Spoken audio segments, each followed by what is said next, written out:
Holy crap. Hello everyone, we are back with the Raw Talk. We are here for the Raw recap from tonight, July 19th. We have a lot to go over. Good things, bad things, ugly things. Holy shit. Holy shit. Okay, first thing we need to talk about is John Cena. Yes, John Cena comes out. He says basically he came back to challenge Roman Reigns for the title at SummerSlam. Fine, go ahead and do it. I don't know why he came out on Raw and said I'm going to go to SmackDown and do that, but that's what he's doing.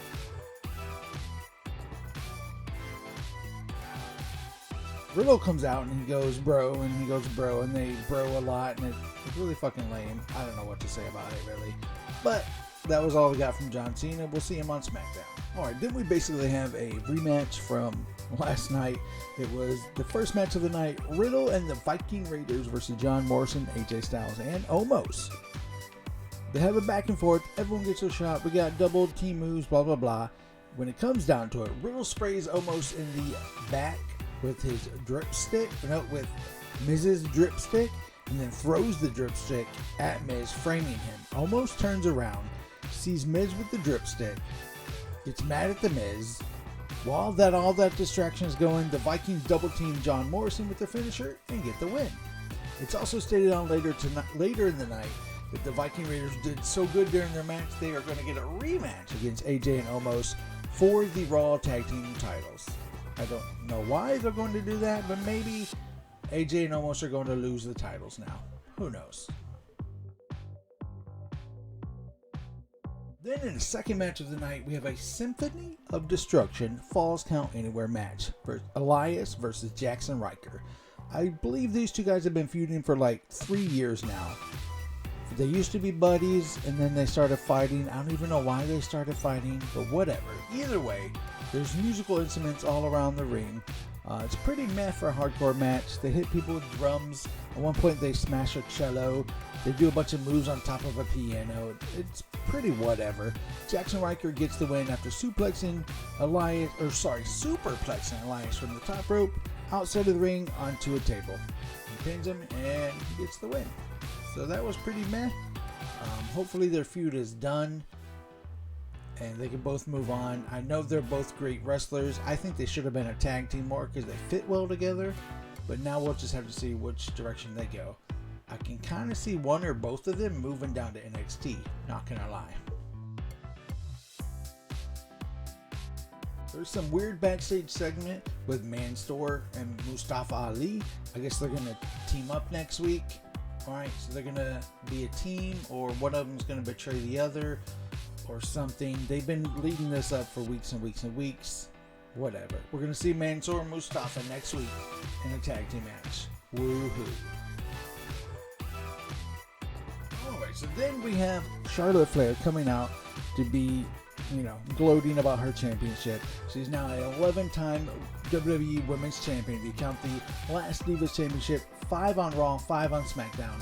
She's had the most Women's Championship. She has this record now. It's a big deal, right? So she comes out. Rhea comes out. They kind of bicker back and forth, and they start to squabble. The powers that be, whatever, they make a rematch for the Raw Women's Championship tonight. All right. I started to have a sneaky feeling that Charlotte got in trouble for giving the finger to the crowd. If you remember last night, sometime during their match, Charlotte, the audience was chanting for Becky Lynch. The crowd was so ready to see Becky Lynch. Charlotte gave them the finger. She gave them the finger. The screen went black for a split second, and they just continued with the match and didn't say anything. Do you think Charlotte got in trouble for flipping off the crowd at Money in the Bank on Peacock? Let me know in the comments. Woo! And then, for some reason, I don't know why, but we had a WrestleMania rematch. That's right. Natalya and Tamina went against Jax and Baszler, and it was a typical match that the four of them have had in the past. Obviously, at the end, Reginald caused them to lose. Baszler and Jax are super angry. This time, Nia Jax actually headbutts Reginald, and they leave the ring. They leave him in the ring. Reginald's sad. He's pouting in the ring. And then some WWE 24/7 hijinks occur. The WWE 24/7 champion Tozawa runs out to the ring and he's like, ha ha ha. Reginald does some weird ass ninja shit and pins him and becomes the new WWE 24/7 champion. He then evades the other people and he makes a clean getaway. Are they gonna actually do something with this, or did Reginald just join the losers that run around for the WWE 24/7 champion every week? We'll see. We'll see.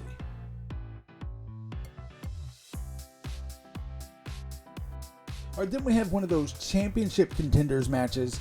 Humberto Carrillo and Sheamus have been feuding for quite a while now. Humberto Carrillo actually broke Sheamus's nose, probably accidentally. So now if Humberto Carrillo pins Sheamus, he gets a future title match. Sure enough, Sheamus dominates most of the match. He hits him with a bro kick and gets the win. Humberto is not getting a U.S. Championship opportunity. The interesting part was Damian Priest was watching actually from the backstage. To see a Damian Priest versus Sheamus feud, that could be interesting. That could be very interesting. I could be into that. So look forward to seeing more of that. All right, for the fifth match of the night, we had an almighty WWE champion Bobby Lashley open challenge on Raw. I don't know if this was actually for the championship or if it was just a match in general. Either way, a returning Keith Lee comes out. His music changed a little bit and he didn't seem as hype as he normally was. It was kind of strange, but he's been out for 6 months. There was a back and forth through the match. They had a pretty good match. It was like, meh, whatever. But Bobby Lashley beats him. He just beats him. Keith Lee's been out for 6 months. There was so much hype behind him when he was here before. There should have been hype behind him when he was here now. And Bobby Lashley just beats him. Then disaster happens. Bill Goldberg, that's right, old man Goldberg, comes out. He's 56 years old, still looks great though. Challenges Lashley for a championship match. Bill Goldberg says, I'm next. Great. I guess that'll be for SummerSlam, I'm assuming. I don't know. I don't want to see Bill Goldberg versus Bobby Lashley. And if Bill Goldberg beats Bobby Lashley, I don't know.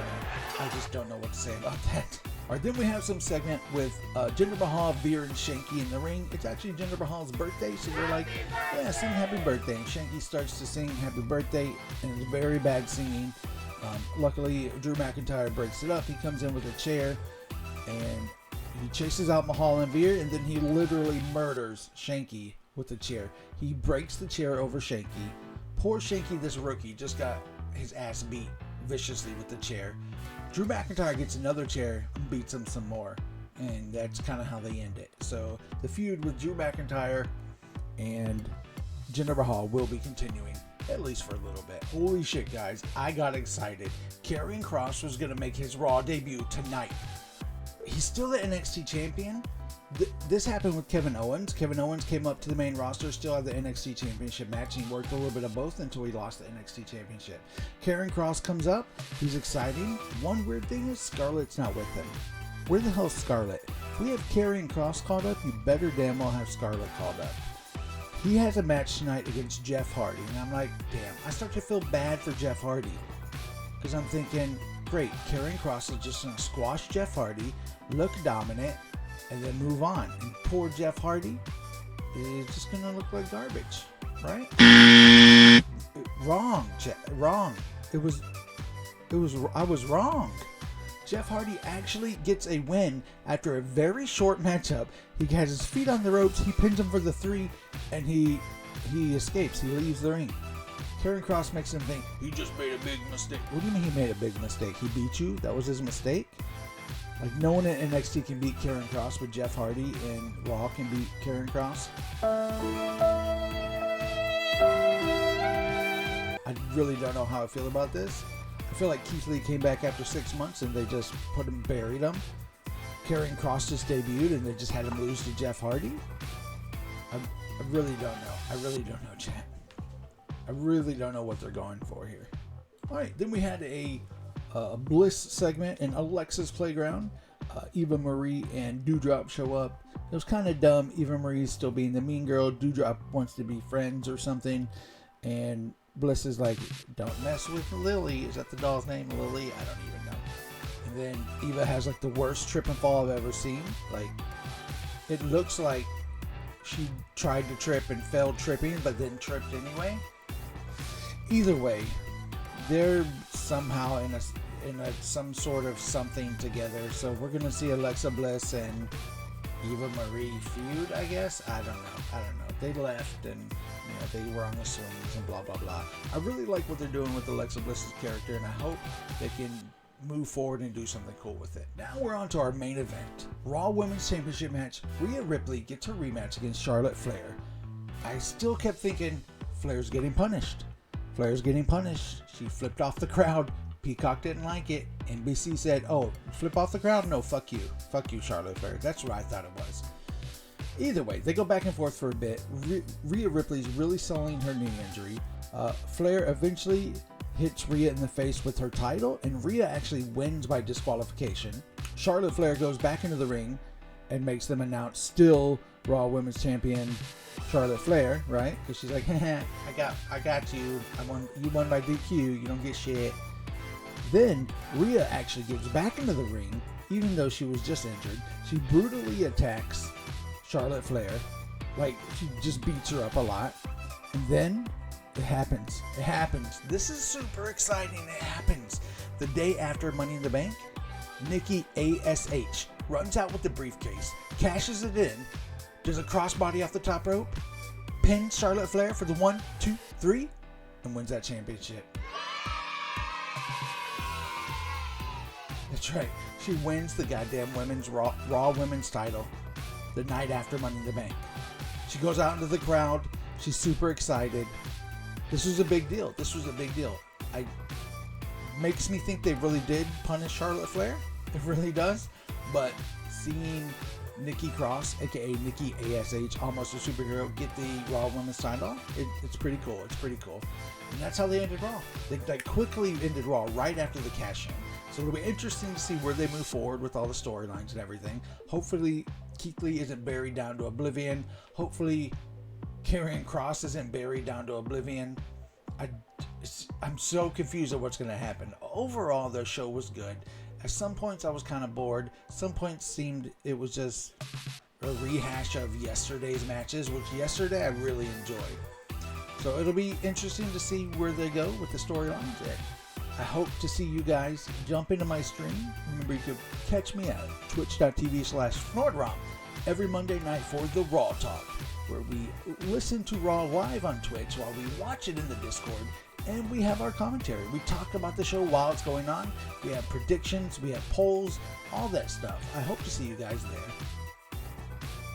Tell me in the comments what you thought about Raw tonight. Did you like it? Did you hate it? And also, if you like this video, if you agree with anything I said, hit that like button, hit the subscribe button, turn your notifications on.